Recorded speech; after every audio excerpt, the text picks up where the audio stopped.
Hi, Shawna Karish here with an Ask Shawna answer. This question comes from Melissa, and she says, I saw the edition of the horse show that you were on yesterday morning. That's the horse show with Rick Lamb. And we raise and train dogs for use on cattle.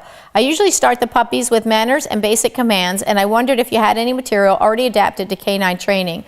I feel certain that I could adapt the equine training, but I wanted to maybe eliminate the middle step. We have horses as well, so it would all be beneficial.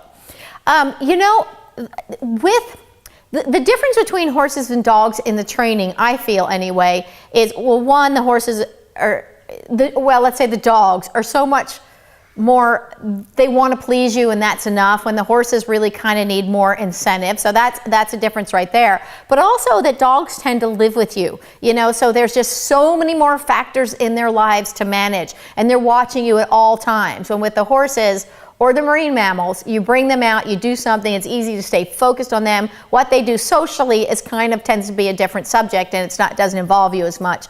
So I think that is kind of the biggest differences between the performance end and a pet, you know. But it sounds like you really kind of have the pet part worked out. You know, you're teaching the puppies manners, you're teaching them how to be, it sounds like, good members of the family. So that part that's the part that kind of is a different part. I think the positive reinforcement training and the material that's out for the horses, you're going to find that because now I think you're talking about the performance end of things, teaching them how to be the working cattle dog. And of course, there's lots of books that will, you know, that are out there specifically for that. But with the use of the positive reinforcement through the horses, I think you're going to find it's the same sort of mentality that you're dealing with. So at the same sort of application of the training, really, because it's that performance-based end.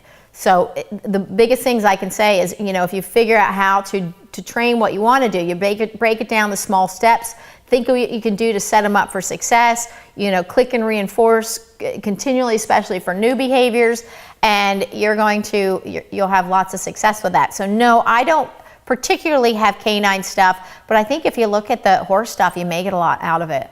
So you can kind of go to the blog and poke around in there and see what you see. And if you have more questions, I'll be happy to help you out, maybe give you a little bit more guidance or tailor things specifically for the performance side of your dog's training. Anyway, so I hope this helped you out. And if you have any more questions, Melissa, please don't hesitate to ask me or visit me at AskShawna.com, you or anybody else. And until next time, enjoy getting your horse and dogs on your target.